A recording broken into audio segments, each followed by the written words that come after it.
Astaghfirullah. Bismillahirrahmanirrahim. Assalamualaikum warahmatullahi wabarakatuh.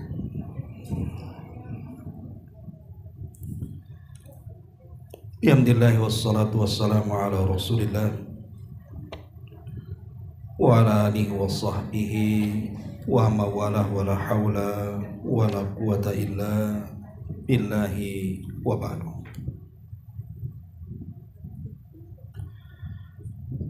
Alhamdulillah, segala puja dan puji hanya milik Allah subhanahu wa ta'ala. Salawat dan juga salam kita hadiahkan kepada Rasul kita Nabi besar Muhammad sallallahu alaihi wa ala alihi wasallam.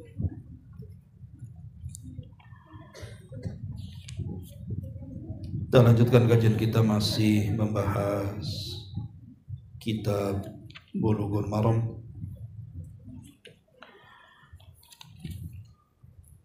dan kita masuk pada hadis dari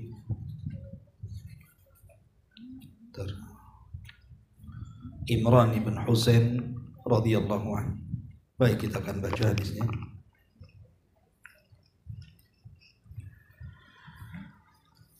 An Imran ibn Husain radhiyallahu anhu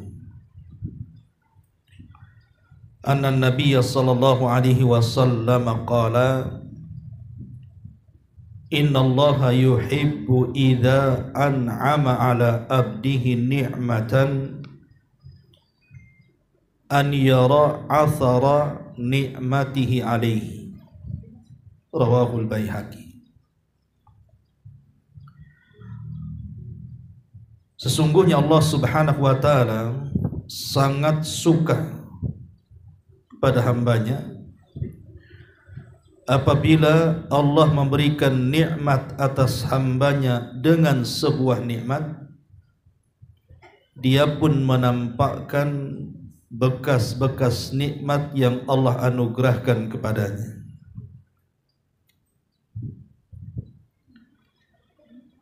Ma'asyiral muslimat yang dimuliakan Allah subhanahu wa ta'ala, Al-Imam As-San'ani di sini menyebutkan dalam kitab Subulus Salam, fi hadhihi al-ahadits dalalatun ala anna Allah yuhibbu minal abdi idhara ni'matihi fi ma'kalihi wa malbasihi fa innahu syukrun lin ni'mati fi'liyun wa li'annahu idha ra'awhu al-muhtaj fi hay'atin hasanatin qasadahu liyatasaddaqa alayhi wa badadatul hay'ati su'al wa idharun lil faqri bil lisanil hali walidha qila wa lisanu hali bisyikayati antab wa qila wa kafaka syahidun manzari an makhbari. Kata Imam As-San'ani rahimahullahu ta'ala, dia mengatakan hadis ini sebagai dalil bahwa Allah subhanahu wa ta'ala sangat mencintai hambanya ketika menampakkan nikmatnya, baik dari makanan yang dia makan termasuk pakaian yang ia pakai, karena itu bagian daripada syukur nikmat secara perbuatan.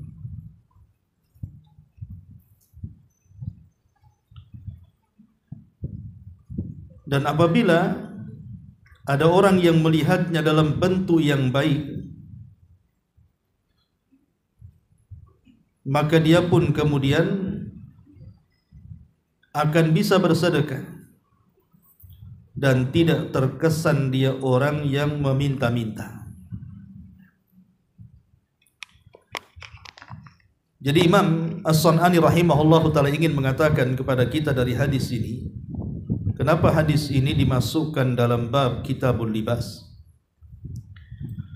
Karena bagian daripada syukur nikmat adalah dengan menampakkan pakaian yang pantas.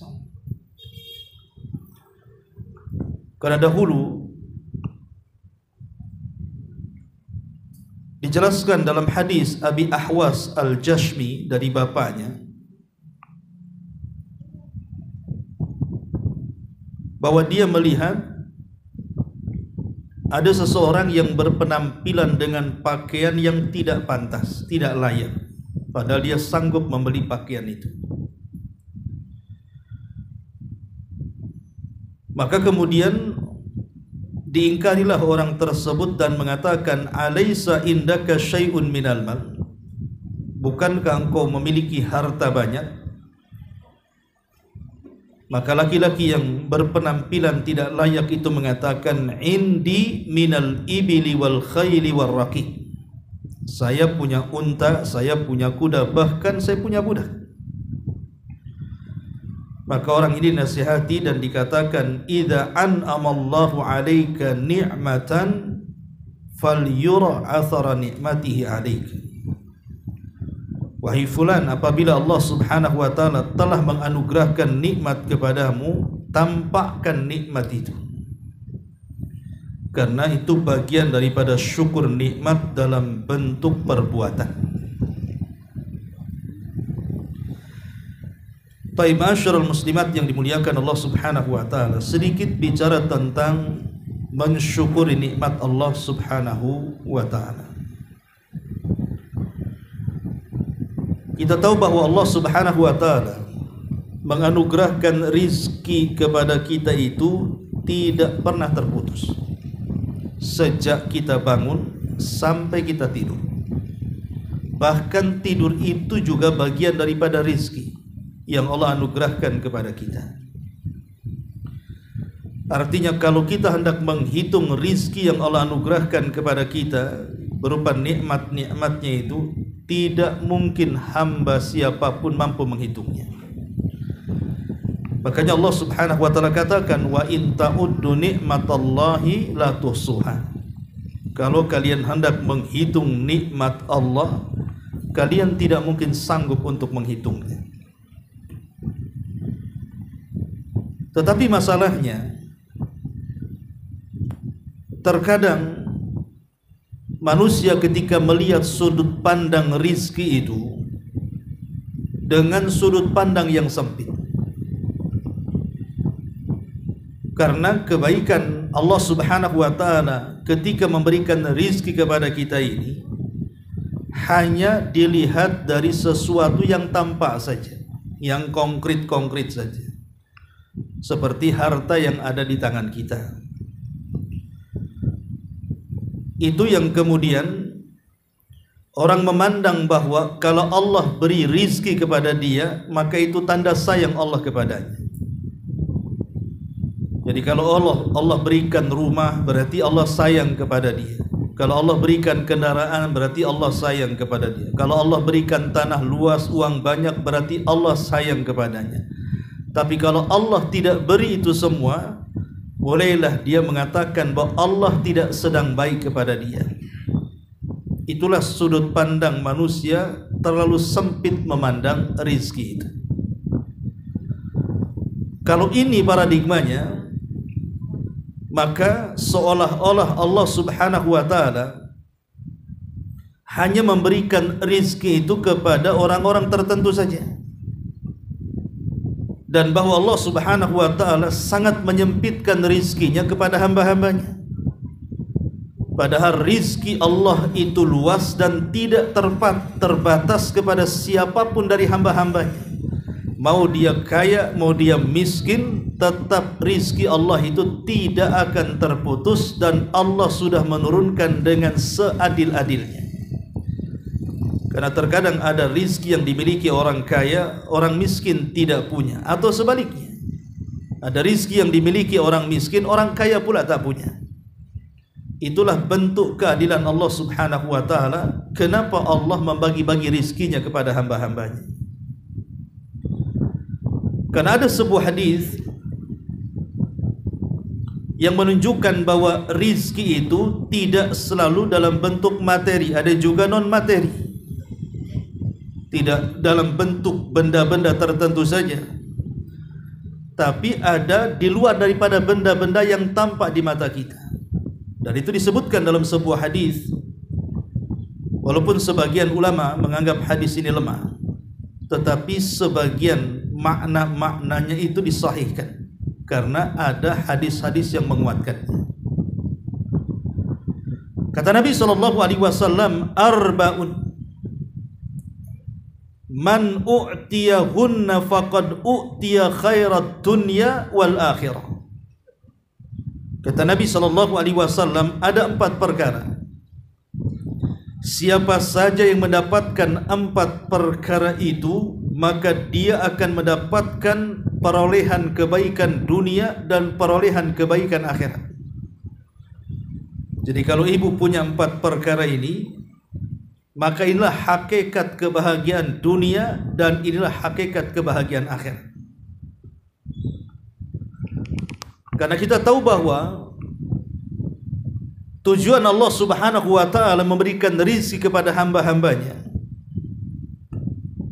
itu kan ada tujuan jangka pendek dan ada tujuan jangka panjang. Dan itu terangkum dalam doa yang sehari-hari kita baca.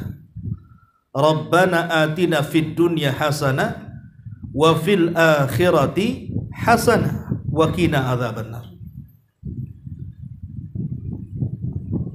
Kalimat ad-dunya hasanah ini namanya penggunaan rizki jangka pendek artinya. Jadi kenapa Allah Subhanahu wa ta'ala memberikan rizki di dunia? Agar kita mendapatkan kebahagiaan dunia.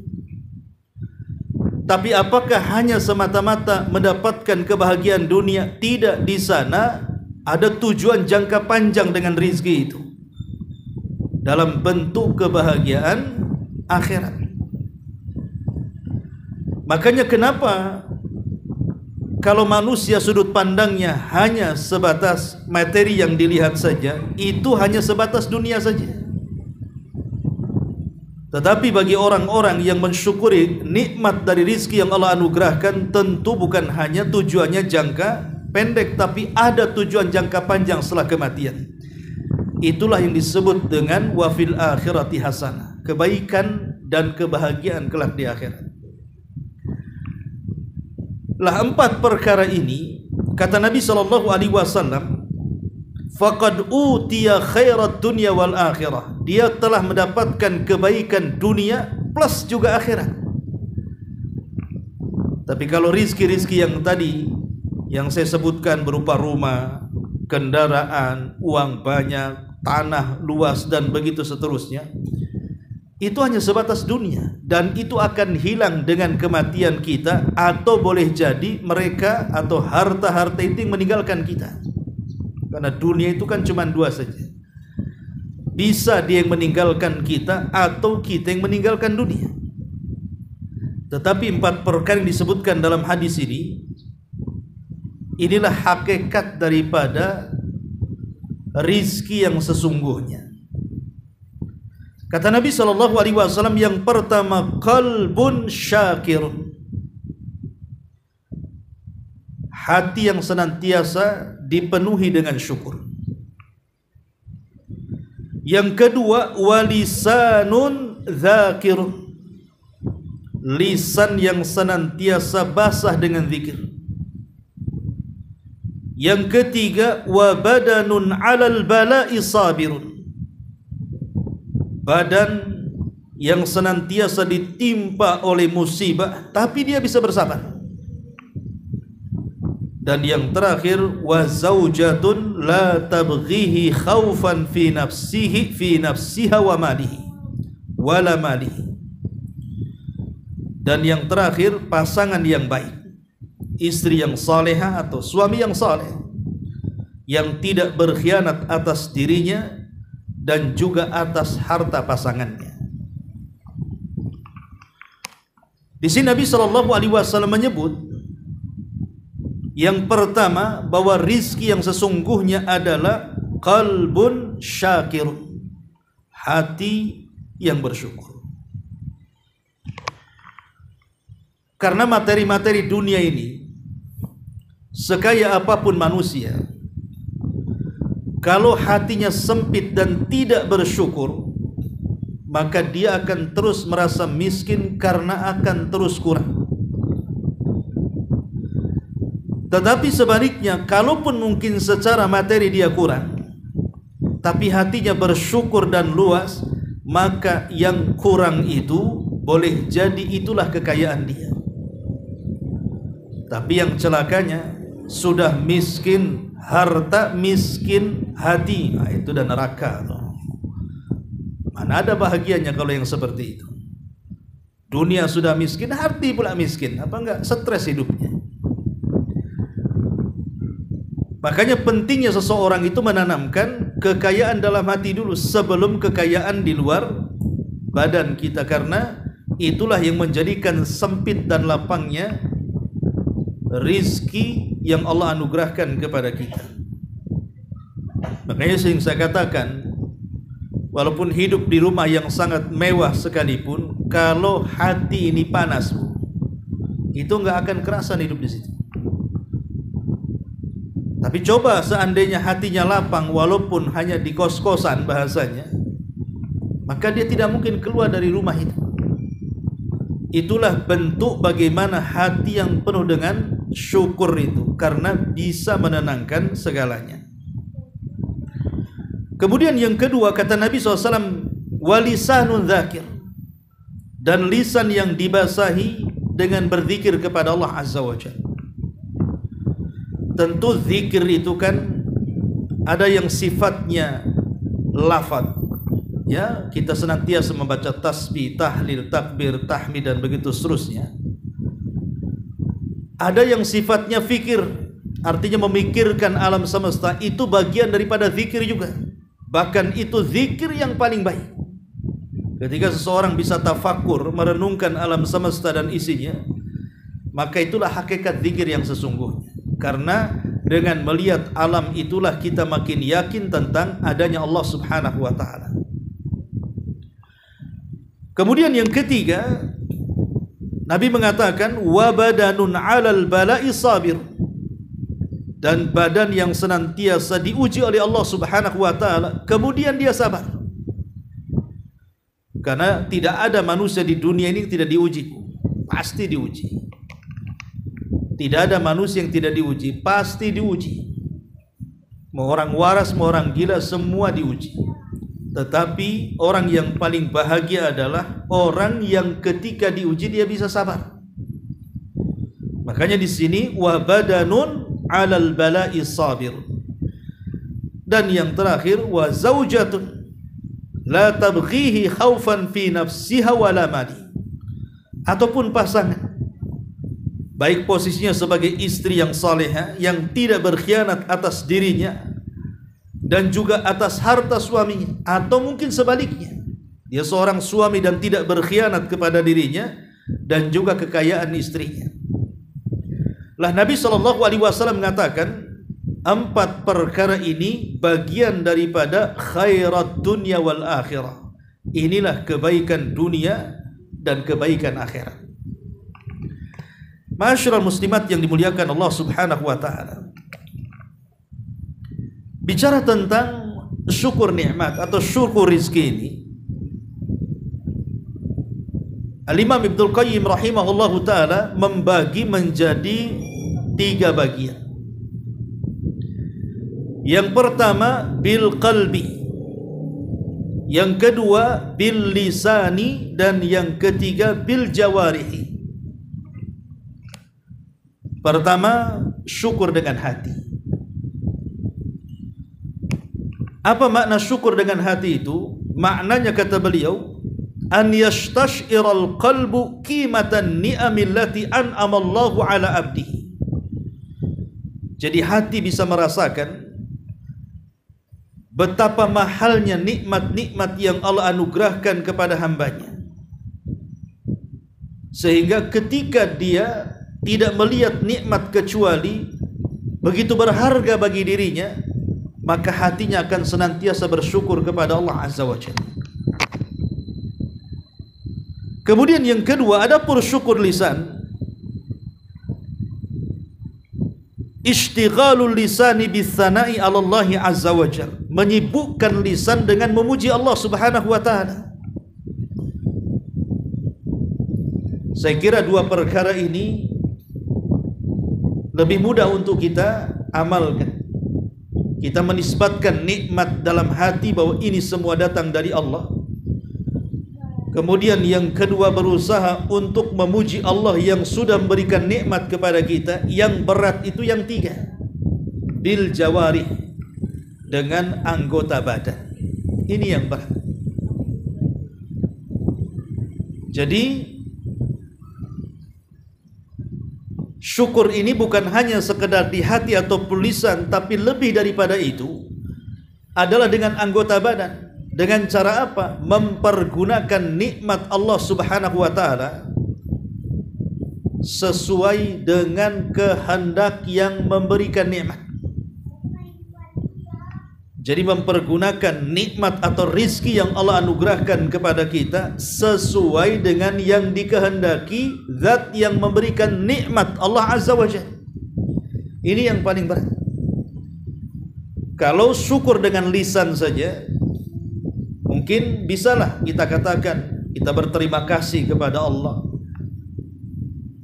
berterima kasih kepada zat yang telah memberikan nikmat kepada kita. Lisan kita mengucapkan alhamdulillah, kan ringan itu. Tapi kalau sudah mensyukuri nikmat dalam bentuk perbuatan, ini yang akan berat. Seperti Allah Subhanahu wa taala memberikan kekayaan kepada ibu. Ibu bisa saja mengatakan alhamdulillah Allah masih mudahkan usahanya. Alhamdulillah Allah masih meluaskan rizkinya. Tapi untuk mengeluarkan sebagian rizki dalam bentuk zakat, dalam bentuk sedekah, ini agak berat. Kecuali orang-orang yang betul-betul bersyukur saja akan anugerah yang Allah anugerahkan kepadanya. Karena percuma kita mengucapkan alhamdulillah, tapi kalau seandainya kita masih bakhil akan hartanya dan kiaskan kepada seluruh nikmat-nikmat yang lain.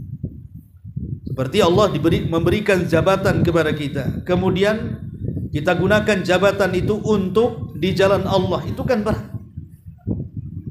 Kepemimpinan juga nikmat, kemudian menggunakan kepemimpinan sesuai dengan yang dikehendaki zat yang telah menganugerahkan kepemimpinan itu berat sekali. Makanya kenapa kemudian tiga perkara ini harus ada baru dikatakan syukur nikmat. Nabi SAW sampai pecah-pecah kakinya ketika ditanya oleh Aisyah radhiyallahu anha, kenapa tidak mencukupkan dengan yang wajib-wajib saja wahai Rasul? Maka Nabi SAW mengatakan, ya Aisyah, afala akunu abdan syakura. Wahai Aisyah, salahkah aku menjadi hamba Allah yang bersyukur? Ma'asyiral muslimat yang dimuliakan Allah Azza wa Jalla, kembali kepada hadis yang kita baca di sini. Allah Subhanahu wa taala senang apabila ada hambanya yang menampakkan bentuk-bentuk nikmat yang Allah anugerahkan kepadanya. Apa saja nikmat yang harus kita tampakkan? Di mana kalau kita tampakkan Allah senang, dan itu bagian daripada syukur nikmat. Yang pertama, tentu nikmat yang paling besar adalah nikmatul iman dan nikmatul Islam. Nikmat Islam dan nikmat iman ini nikmat terbesar. Maka tampakkan kedua nikmat itu dalam kehidupan kita, baik dalam berpakaian, pakaian Islam seperti apa, ya kan? Dalam bentuk ucapan, Islam ini mengajarkan ketika kita mengucapkan sesuatu macam mana caranya. Dalam bentuk pakaian juga sama, dalam bentuk perbuatan, akhlak dan tingkah laku dan yang lainnya. Maka tampakkan bahwa saya seorang muslim, hatta di negeri kafir sekalipun, supaya kita lebih merasakan bahwa saya ini muslim, dan itu saya syukuri nikmat saya sebagai Islam itu. Ini yang pertama. Kemudian yang kedua, nikmat yang harus disyukuri adalah nikmatus sihhati wal afiyati. Nikmat kesehatan. Nikmat kesehatan ini harus kita syukuri. Dengan cara apa? Mumpung sehat, Dan kalau memang ada kesempatan, gunakan badan ini untuk lebih beribadah lagi kepada Allah Azza wa Jalla. Sebab kalau udah sakit, rata-rata orang susah ibadah, baru mengeluh. Maka nikmat sehat itu ketika menampakkannya, Pak, gunakan badan yang sehat ini untuk beribadah kepada Allah Azza wa Jalla. Itulah bentuk menampakkannya. Kemudian yang ketiga, nikmatur rizki. Nikmat rizki.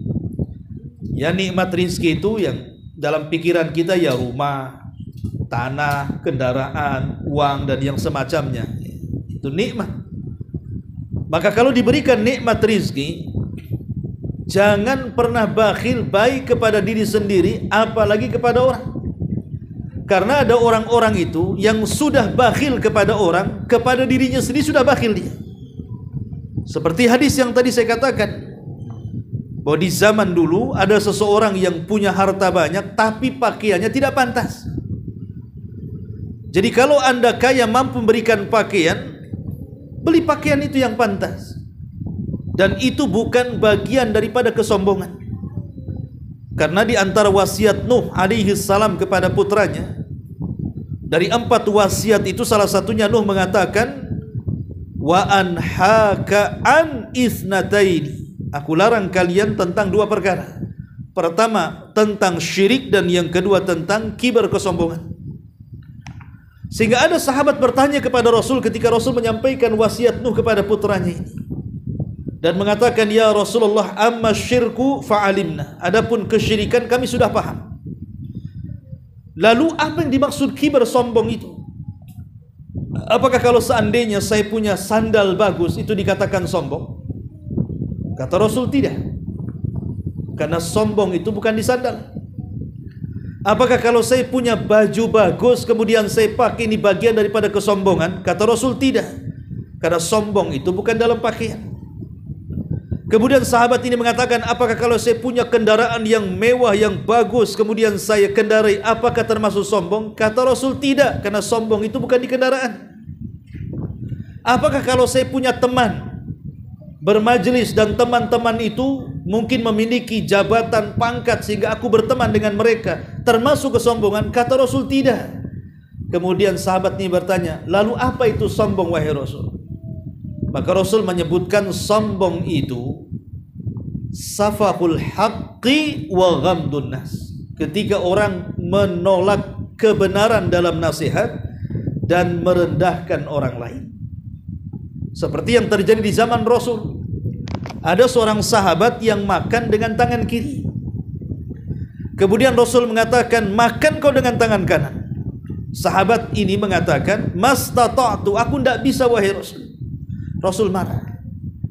Karena belum dicoba sudah mengatakan, aku tidak bisa. Harusnya kan dicoba dulu.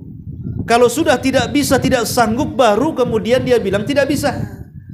Ini belum dicoba, tapi dia mengatakan, mastata'tu, aku tidak bisa wahai Rasul.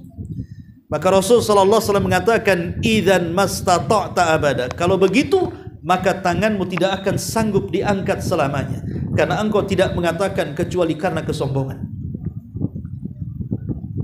Inilah sombong, artinya kalau dinasihati dia menolak nasihat, itulah sombong namanya. Kata Rasul, makan dengan tangan kanan dia tak mau, itulah sombong. Kemudian yang kedua, wa ghamdun nas. Inilah sombong yang kedua, meremehkan manusia. Jadi sombong itu bukan di pakaiannya. Ketika dalam hati kita saat menggunakan pakaian itu merasa pakaiannya lebih bagus, kemudian merendahkan pakaian orang, itulah sombongnya di situ.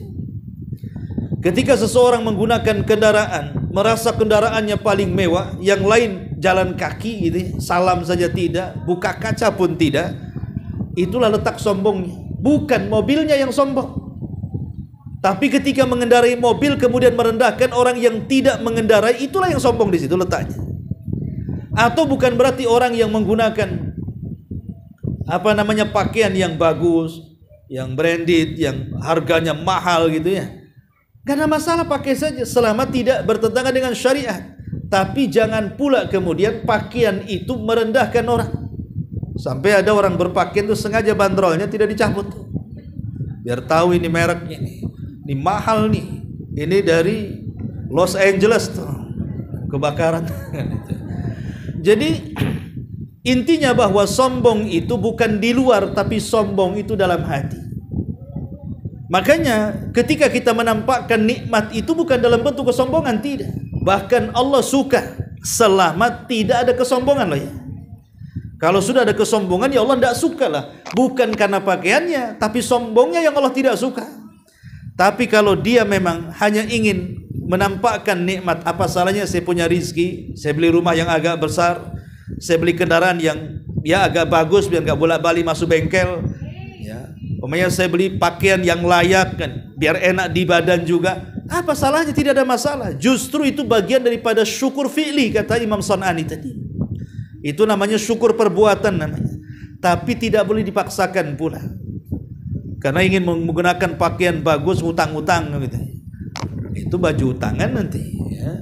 Jadi intinya bahwa di sini, jadi Allah suka ketika ada seorang hamba menampakkan nikmat yang Allah anugerahkan kepada hambanya. Ketika seseorang mempergunakan nikmat itu sesuai dengan peruntukannya, tidak berlebihan, tidak riya, tidak sum'ah, tidak takabur, tidak ujub dan begitu seterusnya.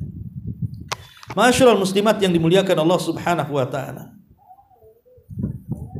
Ini yang ketiga, menampakkan nikmat dalam bentuk rizki. Kemudian yang keempat, nikmat taskhiril kauni.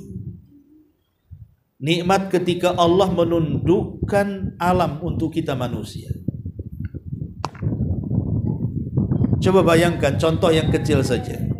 Kambing bisa nurut sama kita, sapi bisa nurut sama kita, ayam bisa nurut sama kita, bahkan unta yang besar bisa nurut kepada yang punyanya. Ini kan sebuah nikmat. Seandainya ada satu ayam yang ngejar-ngejar orang itu saja ibu udah kelabakan tuh satu ayam. Pulang dari sini dikejar ayam. Itu kan ada stres, Bu. Itu baru satu yang ngejar tuh. Gimana kalau semua ayam ngejar ibu? Siapa yang mau makan ayam? Lah itu kan kalau seandainya satu binatang dibuat berani kepada manusia saja, sudah stres itu, baru ayam tuh.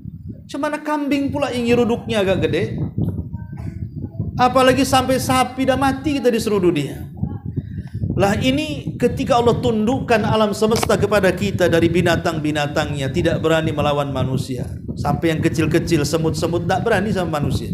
Coba kalau semut berani, kompak gitu kan, satu kampung nyerang ibu, maka stres hidup, tak bisa tidur di rumah. Jadi ini sebuah nikmat yang harus kita syukuri. Makanya kenapa ketika Allah Subhanahu wa taala bicara tentang ayat kurban, ketika Allah mengatakan kadzalika sakharnaha lakum la'allakum tashkurun, begitulah kami tundukkan binatang-binatang ini untuk kalian. Allah hanya minta bersyukurlah akan itu. Dengan cara apa? Berkurban. Jadi ini juga termasuk nikmat yang harus disyukuri, adalah dengan ditundukkannya alam semesta kepada manusia.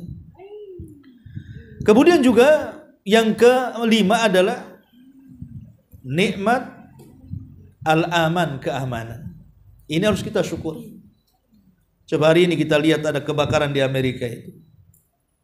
Mereka tidak aman. Apalagi harta yang sudah habis ludes tidak aman. Kita lihat banjir kemarin di Batam sini saja. Itu kita tidak aman itu. Mau ke sana banjir, tak jadi ke sana. Jangan lewat sini ada pohon tumbang, tak jadi. Udah nggak aman kita mau berangkat kemana-mana. Ini nikmat kecil.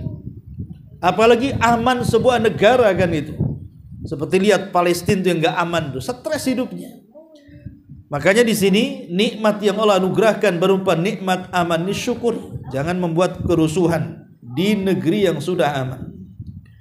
Dan banyak sekali nikmat-nikmat yang harus kita tampakkan. Ini bagian dari nikmat yang harus ditampakkan. Nikmat Islam, nikmat sehat, nikmat rizki, ditundukkannya alam, termasuk juga nikmat keamanan dengan tidak merusuh.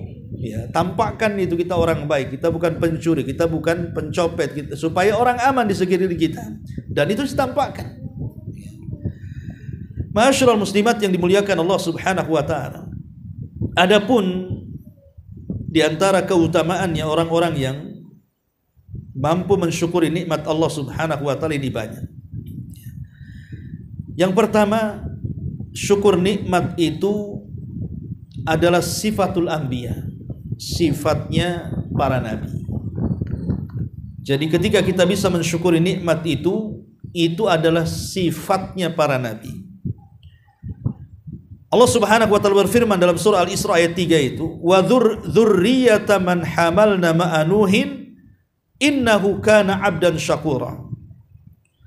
Dan keturunan manusia yang kami bawa di perahunya Nuh, maksudnya di kapal perahu Nuh alaihi salatu wassalam, kemudian Allah sifati Nuh dengan kata-kata innahu kana 'abdan syakuran. Nuh adalah seorang hamba yang bersyukur kepada Allah Subhanahu wa taala.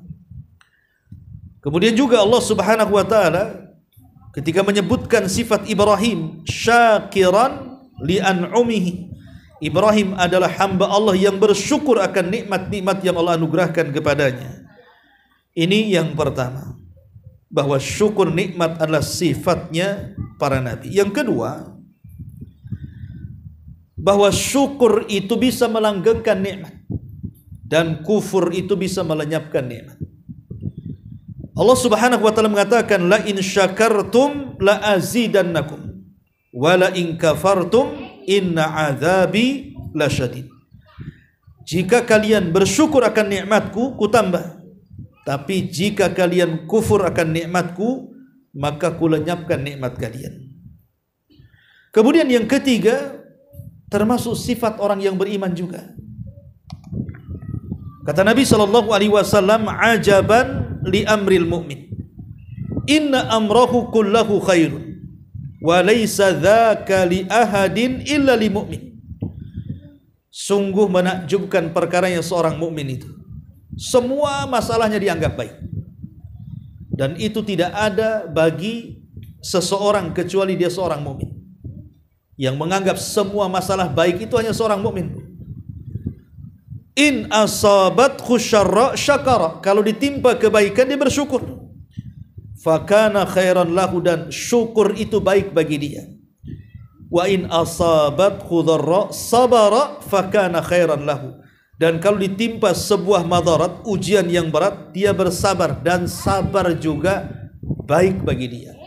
Jadi bagi seorang mukmin itu tidak ada bedanya apakah diberikan nikmat ataukah diberikan ujian, dua-duanya baik. Kalau diberikan nikmat dia bersyukur, kalau diberikan ujian tinggal bersabar. Dan dua-duanya yang menyempurnakan Islam. Kalau satu di antara keduanya hilang, maka hilanglah Islam. Karena syukur itu separuh Islam dan sabar itu separuh Islam. Kalau digabungkan maka sempurnalah Islam seseorang. Kemudian yang keempat, sebab mendapatkan redha Allah Subhanahu wa taala. Allah mengatakan dalam surah Az-Zumar ayat 7, in tashkuru yardhahu lakum. Kalau kalian bersyukur akan nikmat Allah, Allah akan redha kepada kalian. Dan redhanya Allah Subhanahu wa taala adalah nikmat terbesar yang kalau Allah anugerahkan kepada kita. Tidak ada nikmat yang lebih besar melebihi redha. Ya. Karena nanti penduduk sorga, ketika mereka berbicara dengan Allah Subhanahu wa taala di balik hijab, dan hijabnya Allah itu cahaya dalam riwayat api. Jadi Allah Subhanahu wa taala menawarkan nikmatnya dengan mengatakan, saluni ma syi'tum, mintalah kalian kepadaku sesuai dengan kehendak kalian. Hadza yaumun mazid, ini tambahan nikmat untuk kalian. Tapi penduduk surga mengatakan di hadapan Allah, alam tubayyid wujuhana, bukankah engkau sudah memutihkan wajah kami? Wa tudkhilana al-jannah wa tubaiduna anin nar, kau masukkan kami ke surga, kau keluarkan kami neraka, ini sudah cukup ya Rabb. Apalagi sudah cukup. Ya. Tapi Allah karim dengan mengatakan, saluni ma syi'tum, minta saja apa yang kalian kehendaki. Ini hari tambah nikmat untuk kalian. Karena penduduk surga ini kebingungan, mau minta apa? Semua yang mereka hajatkan sudah ada dan sempurna. Akhirnya Adam alaihi salam mengajarkan kepada mereka penduduk surga agar meminta kepada Allah tentang keredhoannya. Maka penduduk sorga pun mengatakan, ya Rabb, berikan redhamu kepada kami. Kenapa Nabi Adam alaihi salam meminta kepada penduduk sorga untuk minta redha kepada Allah? Sebab ada alasannya. Kata Adam alaihi salatu wassalam, kalau seandainya Allah subhanahu wa ta'ala sampai murka kepada kalian, maka kalian akan dikeluarkan dari sorga sebagaimana bapak kalian pernah dikeluarkan dari sorga. Makanya mintalah redha, dan agar Allah tidak murka selamanya. Maka Allah subhanahu wa ta'ala mengatakan, kalau begitu aku berikan keridhaanku kepada kalian, dan aku tidak akan pernah murka selamanya. Ketika Allah tidak pernah murka selamanya, berarti mereka akan tetap tinggal di sorga selamanya. Makanya itulah kenapa kemudian redha itu penting, baik di dunia ataupun di akhirat. Kemudian yang kelima, amanun minal adzab. Syukur itu bagian daripada pengaman dari azab. Allah subhanahu wa ta'ala mengatakan, ma yaf'alullahu min azabikum in syakartum wa amantum. Allah tidak mungkin mengirim azab kepada kalian jika kalian bersyukur dan beriman.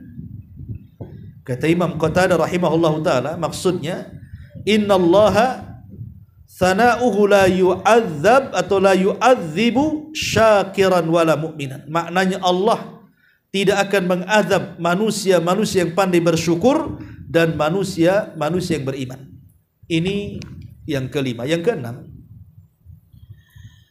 di antara fadilah syukur adalah al-ajru al-jazil fil akhirat. Dia akan mendapatkan pahala yang menumpuk pada hari kiamat.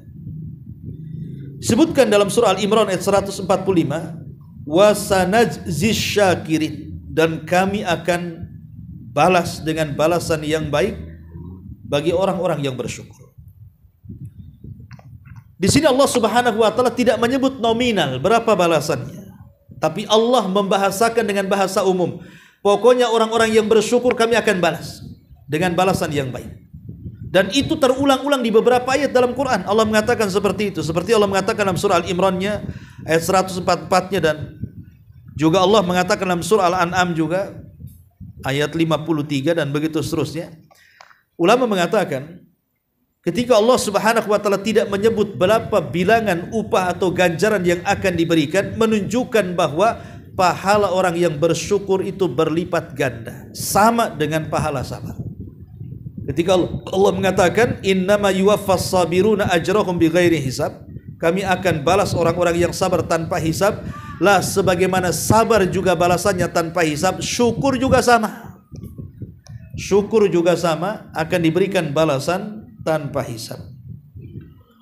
Ma'asyiral muslimat yang dimuliakan Allah Subhanahu wa taala.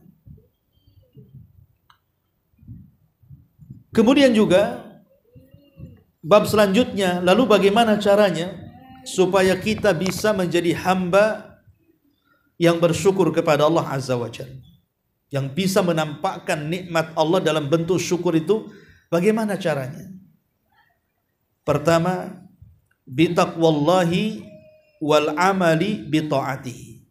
Pertama, bertakwa kepada Allah dan beramal dengan ketaatannya. Ketika para ulama mentafsirkan surah Al-Imran ayat 123, walaqad nasarakumullahu bi badrin wa antum adillah. Sungguh Allah telah menolong kalian di perang Badar ketika kalian sedang berhajat kepada pertolongan Allah. Fattaqullaha la'allakum tashkurun. Bertakwalah kepada Allah agar kalian bisa menjadi hamba yang bersyukur.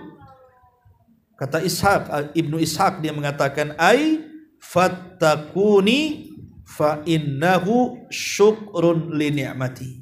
Maknanya bertakwalah kepadaku karena takwa itu bagian daripada syukur atas nikmat-nikmatku. Jadi kalau seandainya setelah kita diberikan banyak nikmat, ibadah kita makin baik, itu bentuk syukur akan nikmatnya. Dulu waktu miskin mungkin sholatnya jarang-jarang, habis kaya sholatnya luar biasa. Berarti mensyukuri nikmat kekayaan. Dulu waktu miskin ngaji jarang-jarang, sudah kaya makin rajin ngaji.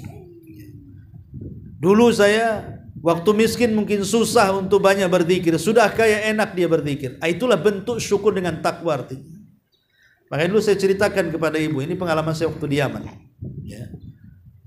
Di Yaman itu Bu, ada orang kaya raya. Saya pun heran. Kayanya itu luar biasa. Jadi semua pabrik-pabrik di Yaman itu, mulai dari pabrik minuman, makanan, ciki-ciki itu punya dia semua. Termasuk beberapa bank besar di Yaman itu punya dia. Ya. Lah, para pelajar Indonesia ini setiap tahun, bagi yang tidak sanggup untuk membiayai dirinya, karena setiap tahun kan harus ada tajdid iqamah namanya, pembaharuan izin tinggal. Zaman saya waktu itu masih murah, masih 3 jutaan lah. Sekarang mungkin naik 6 atau 7 juta lah. Enggak sampai deh, 1,5 juta masalah. Sekarang udah naik. Tapi kan uang itu bagi kita yang punya sih enak saja, bagi yang nggak punya kan susah. Kalau tidak diperpanjang izin tinggalnya kan jadi orang liar, bisa dideportasi kan. Banyak para pelajar itu yang mereka buat proposal. Jadi datang ke rumahnya. Saya pernah datang, pengen tahu saja, bukan pengen ngajukan proposal, tidak, pengen tahu saja. Kok banyak mahasiswa datang ke situ, ajukan proposal untuk perpanjangan izin tinggal. Bahkan yang sakit juga banyak. Rupanya kalau datang ke rumah dia itu, kalau dia tidak safar, itu harus jam 3 malam, Bu. Jam 3 malam kita sudah standby di masjid dia. Karena jam 3 dia itu sudah tahajud. Orangnya sudah tahajud. Nanti kira-kira 1,5 jam tahajud itu, nanti karena dia orangnya hafal Quran, jadi dia simaan. Jadi ada di sampingnya, dia ngapal apa nanti didengar. Kalau salah dibenerin. Ya. Baru setelah simaan Quran, baru mejanya dikeluarkan. Nah, jadi masing-masing orang yang berproposal itu nanti dia cuma tanda tangan aja. Ya. Tanda tangan. Nanti ditebus di bank, namanya Bank Tadawun di sana itu. Ya, walaupun mintanya 1,5 itu nanti dikasih 5 juta di situ. Dan waktu saya di situ jam berapa? 3:30 deh masalah. Itu yang ngantri 300 lebih setiap malamnya. Yang ngantri itu 300 lebih sampai subuh. Baru kalau subuh sudah tutup buku. Macam-macam, ada yang sakit, ada yang macam-macam keluhan orang-orang miskin Yaman itu. Ya. Dan itu setiap hari, kecuali dia safar aja. Bahkan perusahaan di Indonesia juga ada perusahaan minyak. Nah, tapi yang jelas saya melihat di situ, coba bayangkan, sempurna gimana tidak sempurna? Hartanya banyak, sholat malamnya tak tinggal. Dia juga hafal Quran. Sedekahnya tiap malam diambil 1/3 malam lagi. Itu kan 1/3 malam sedekahnya. Dan itu tiap hari selain safar. Coba bayangkan, padahal jarang orang kaya itu dermawan. Atau jarang orang kaya itu penuh dengan agama kan. Banyak. Ya. Karena kalau kita cerita nikmat Allah itu, garis besar nikmat Allah yang Allah anugerahkan kepada kita itu kan 2, Bu ya. Ada yang bersifat anfus, ada yang bersifat mal. Anfus itu maksudnya jiwa. Ya, jiwa ini berkaitan dengan masalah jabatan, ya, masalah ketenaran, masalah kepemimpinan, ya kan. Pokoknya selain daripada harta itu disebut anfus namanya. Ya. Kemudian yang kedua, ya, nikmat itu berupa harta, rumah, tanah, uang, dan begitu seterusnya. Ya. Lah biasanya 2 nikmat yang Allah anugerahkan kepada kita ini dijadikan oleh Allah Subhanahu wa taala kan sebagai alat. Dua-duanya kan alat. Baik harta itu alat dari Allah. Kemudian juga anfus juga alat dari Allah. Artinya dengan 2 ini harusnya seorang mukmin kan menjadikan dua-duanya sebagai alat untuk beribadah kepada Allah kan. Tapi kan kenyataannya tidak. Bukan kita yang memperalat harta, harta yang memperalat kita. Bukan kita yang memperalat jabatan, jabatan pula memperalat kita, dan begitu seterusnya. Makanya kan ada orang bercita-cita, oh nanti kalau sudah saya kaya, saya akan bangun ini, bangun itu, bangun ini, bantu ini, macam-macam. Sudah kaya, mana tuh semuanya? Nggak ada. Karena biasanya kalau sudah terkena penyakit-penyakit hati itu, bukan memperalat dunia, tapi dunia memperalat dia. Dan kebanyakan orang kaya seperti itu. Sedikit orang kaya itu yang saya dapati loh ya. Ya, seperti yang saya dapati di Yaman itu luar biasa. Kalau Indonesia saya sampai hari ini belum dapati orang kaya kayak gitu. Karena sekaya apapun Indonesia ini paling apa? Sibuk menampilkan kekayaannya di konten-konten. Ya, punya mobil nih, tengok. Ini rumahnya, ini kamarnya, ini ininya, ini kebunnya. Setiap ada yang baru itu pula yang dikontenkan dan begitu seterusnya kan. Hanya konten saja. Membuat muntah orang-orang miskin kan jadinya. Nggak ada orang kaya dulu nggak kayak gitu kan. Nah ini kan menunjukkan memang syukur nikmat itu berat. Makanya kenapa kalau ingin mensyukuri nikmat bertakwa kepada Allah yang pertama. Kemudian yang kedua, bil qanaati war ridha bima qasamallahu lana. Ya, dengan qanaah. Dengan redha, artinya redha dengan semua yang Allah berikan kepada kita. Ikhlas dengan semua pemberian. Mau kecil, mau besar, alhamdulillah. Karena ada sebuah kisah. Ya. Jadi datang seseorang itu kepada Ibrahim ibn Adham.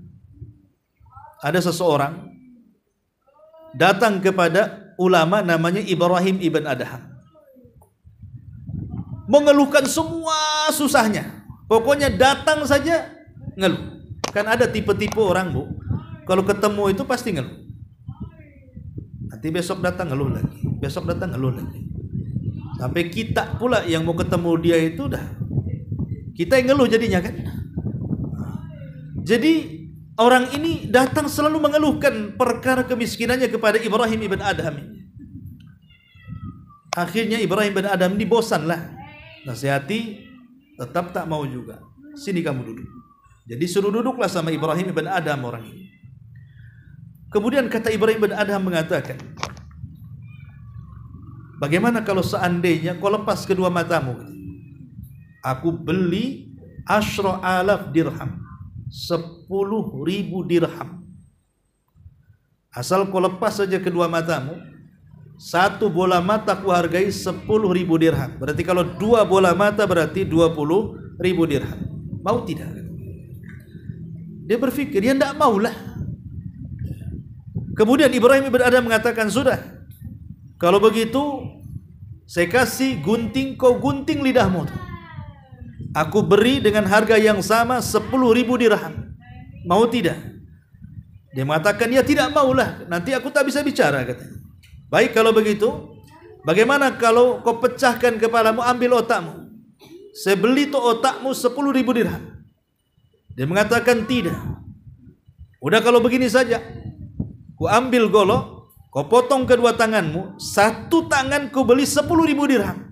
Mau tidak? Oh tidak mau. Ya sudah kalau begitu kakimu saja. Akhirnya dia mengatakan, ya fulan kau ini kaya sebenarnya. Karena kedua matamu saja seharga 10 dirham, 20.000 dirham. Nanti harga otaknya lagi, harga tangan lagi, harga kaki lagi. Ya. Kau ini kaya sebenarnya, tapi kau merasa miskin di hadapan Allah. Kalau kau jual itu kau bisa kaya, tapi kau mau tak jual, menunjukkan bahwa ini punya kekayaan dalam badan. Maka kenapa engkau mengeluh kan? Nah ini sebuah contoh terkadang kita ini tidak bisa qanaah dengan pemberian Allah, padahal dalam badan kita ini ada kekayaan. Ini yang kedua. Yang ketiga, bisolati duha. Dengan cara salat duha. Karena Nabi SAW mengatakan, yusbihu ala kulli sulama min ahadikum sadaqah. Harusnya setiap pagi badan kita ini mengeluarkan sedekah. Dan setiap tasbih sedekah, setiap tahmid sedekah, setiap tahlil sedekah, setiap takbir sedekah, mengajak manusia kepada kebaikan sedekah, mencegah manusia dari kemungkaran sedekah. Tapi di ujung hadis Rasul mengatakan, wa yujzi'u min dzalika rak'atani yarka'ahuma minadh duha. Tapi kita tidak perlu melakukan itu, cukup 2 rakaat duha sudah mewakili semuanya. Itu bentuk syukur badan kita. Kan badan kita harus bersyukur dengan cara tasbih, tahlil, takbir, itu syukur badan namanya.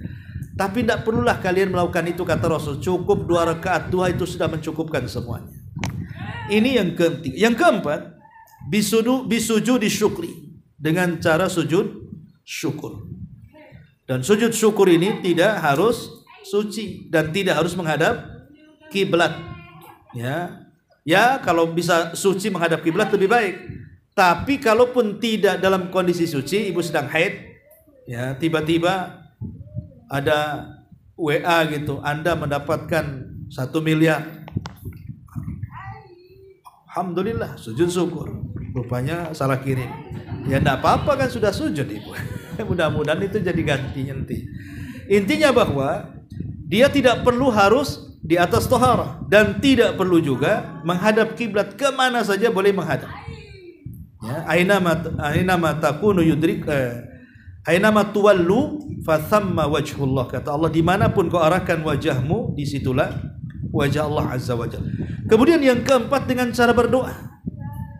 Kata Nabi SAW kepada Mu'adz bin Jabal, ya Mu'adz, la tada'anna fi duburi kulli salatin an taqula Allahumma inni ala dzikrika wa syukrika wa husni ibadati. Wahai Mu'adz, jangan pernah kau tinggalkan bacaan ini selepas salatmu. Allahumma, ya Allah, a'inni, tolonglah aku, ala dzikrika, agar bisa mengingatmu, wa syukrika, agar bisa mensyukuri nikmatmu, wa husni ibadati, agar bisa memperbaiki ibadah kepadamu.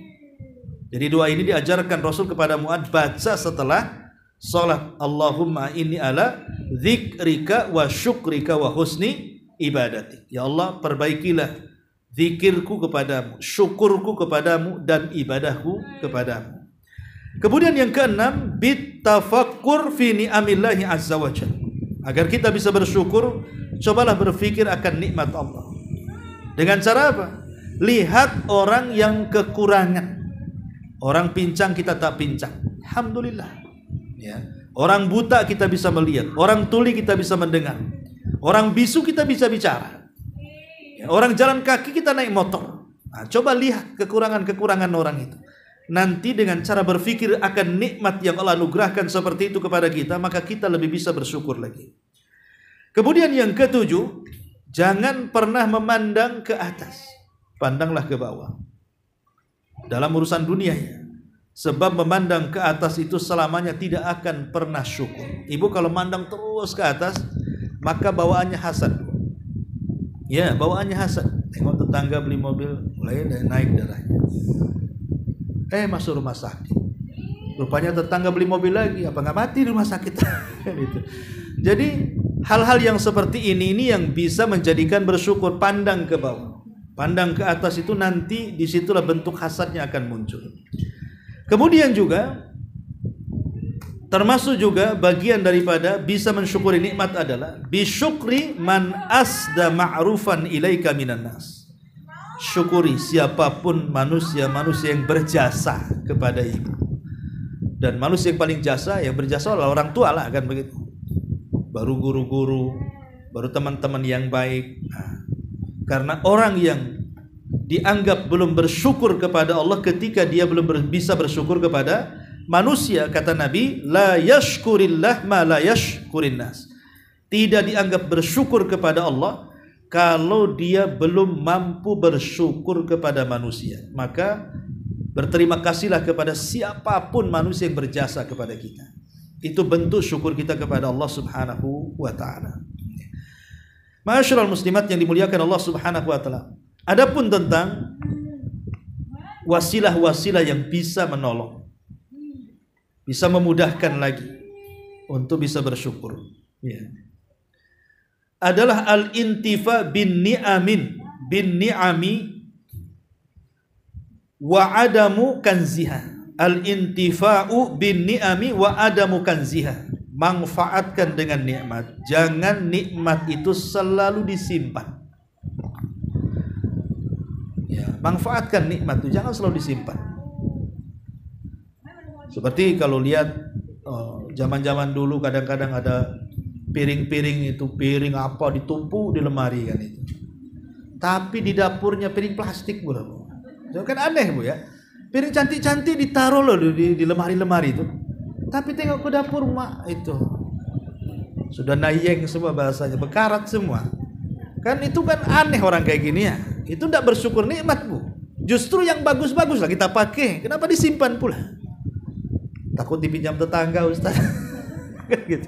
Nah, itu tidak bagus. Jadi intinya bahwa ini yang pertama, jangan suka disimpan. Gunakan. Itu bisa lebih mensyukuri nikmat lagi. Takutnya ibu keburu mati, piring pula itu yang belum dipakai kan. Jadi kan rugi jadinya. Ini yang pertama. Yang kedua, ya, ma'rifatu annal insan bimanzilatil abdi al-mamluki li sayyidi.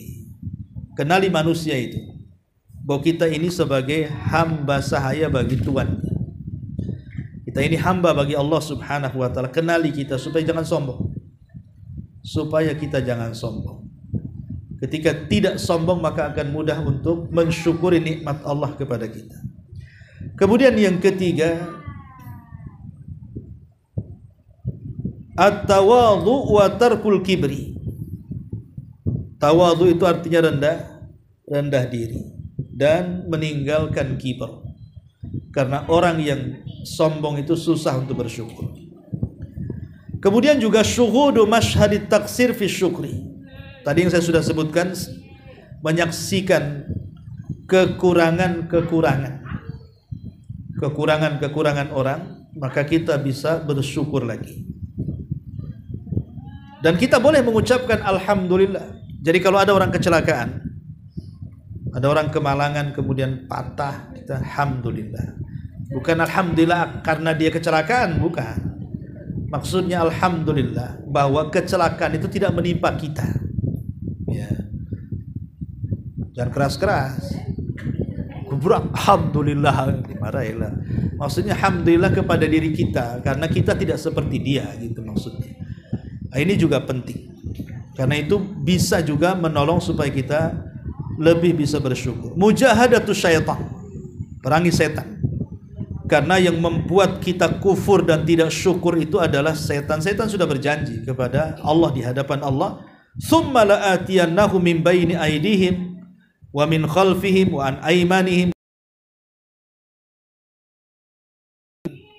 Kemudian saya akan datangi mereka, kata setan, dari depan, belakang, kiri, kanan, sampai kau tidak dapati kebanyakan mereka bersyukur. Maka perangi syaitan. Kemudian juga tarku mukhalatati ahlil ghaflah, tinggalkan, jangan berkawan dengan orang yang tidak bersyukur. Ya. Kalau ibu berkawan dengan orang-orang yang tidak bersyukur, ya selamanya tidak akan bersyukur. Seperti ada satu suami itu ngeluh sama saya, "Ustaz, saya ini ya tahulah kerja tukang bangunan kan itu. Istri pula berkawan dengan istri si pejabat," katanya.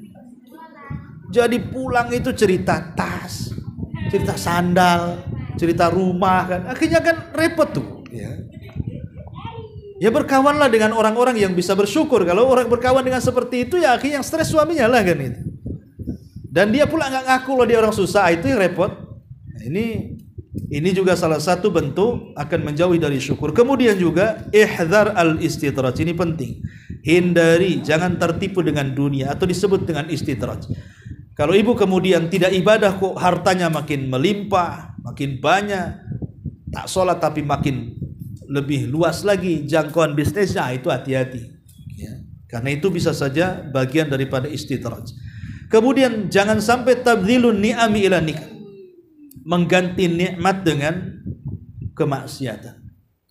Kemudian juga yang bisa menolong kita untuk lebih bisa bersyukur kepada Allah adalah senantiasa melihat ibrah dan pelajaran yang Allah timpakan kepada umat-umat sebelum kita dari azab-azab dan juga musibah-musibah. Itu juga ya kita lihat hari inilah, umpamanya Amerika kebakaran, kita tidak alhamdulillah. Walaupun kita tetap mengatakan innalillahi wa inna ilaihi rajiun gitu ya. Kita juga karena yang kebakaran bukan rumah orang kafir, juga orang muslim juga ada di situ kan. Ya. Intinya bahwa lihatlah ibrah-ibrah itu supaya bisa lebih bersyukur. Wallahu alam. Ini diantara keterangan singkat dari bab syukur. Baik, sampai di sini. Kalau ada pertanyaan silakan.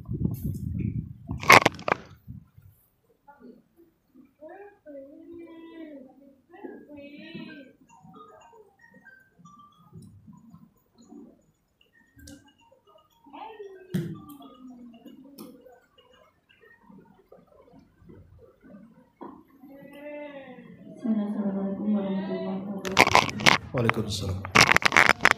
Mengutip hadis Rasulullah yang mengatakan apa itu sombong?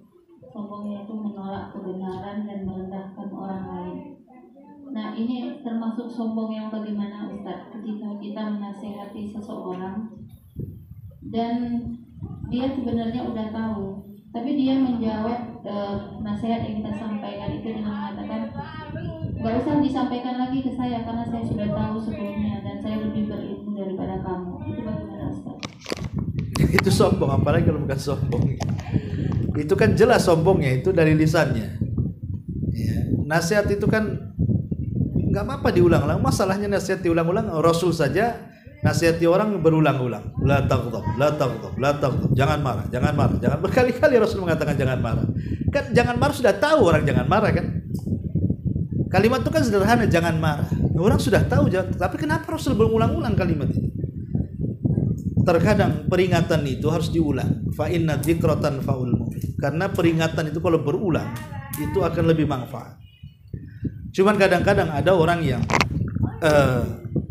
ketika mendapatkan nasihat itu kan ada dua macam ya.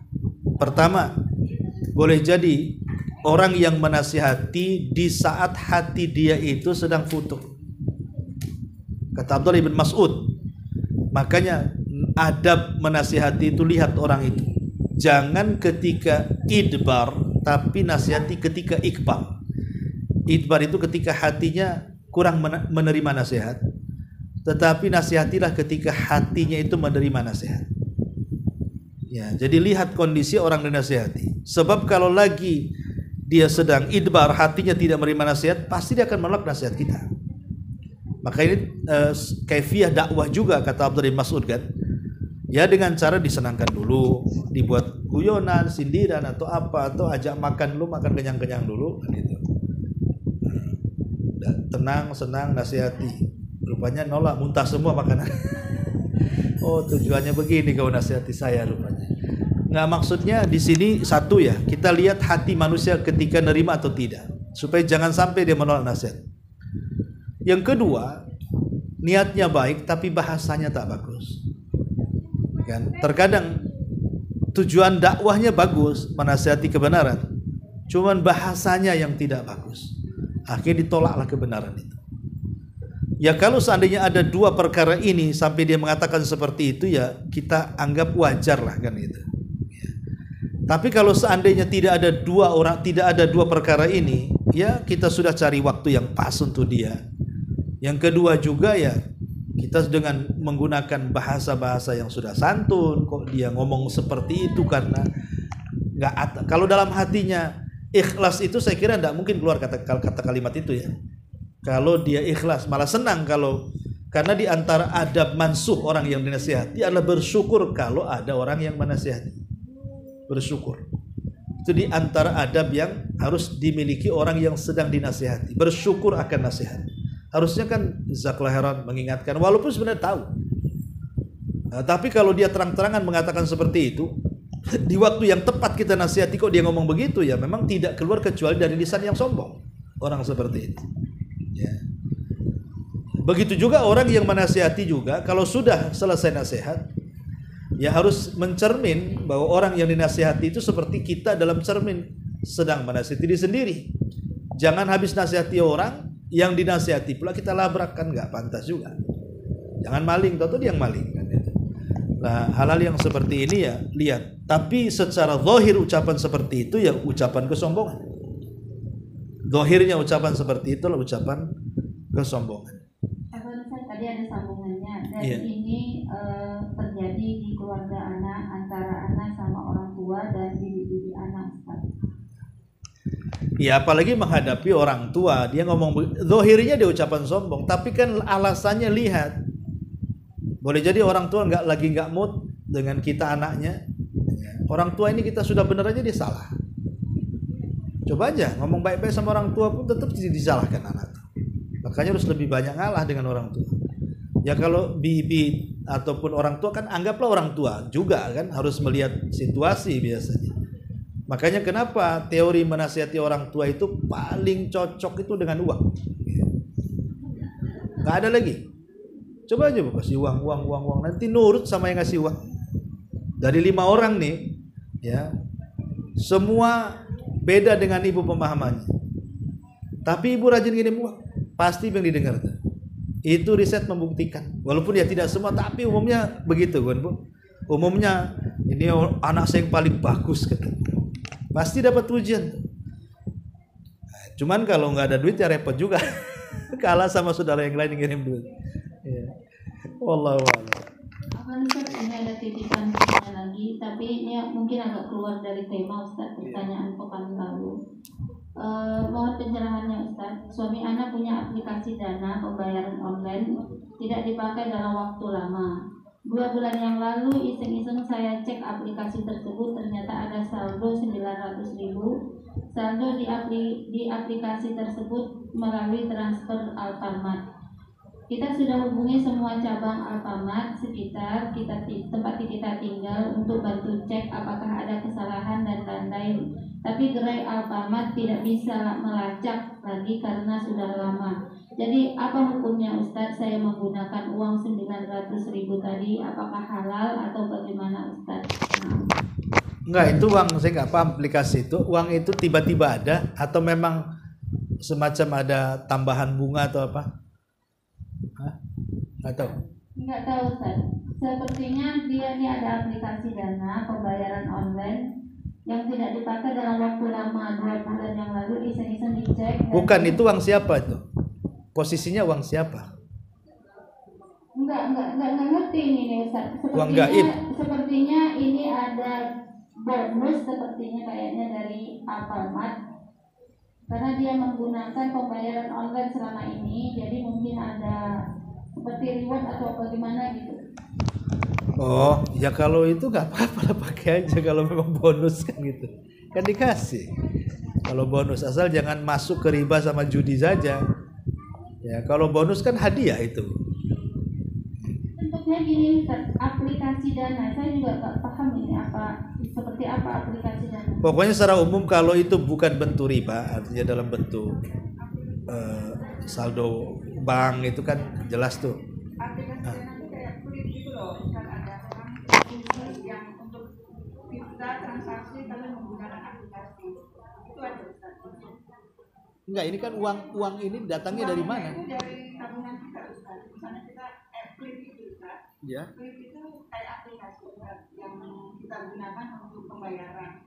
Nanti itu dipotong dari rekening kita. Terus yang 900.000 itu? Aplikasi. Rewardnya Indomaret. Itu.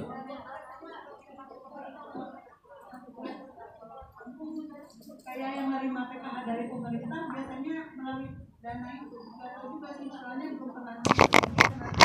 Pakai aja lah bismillah itu. Iya. Kecuali nanti kalau ada yang klaim balikin gitu aja.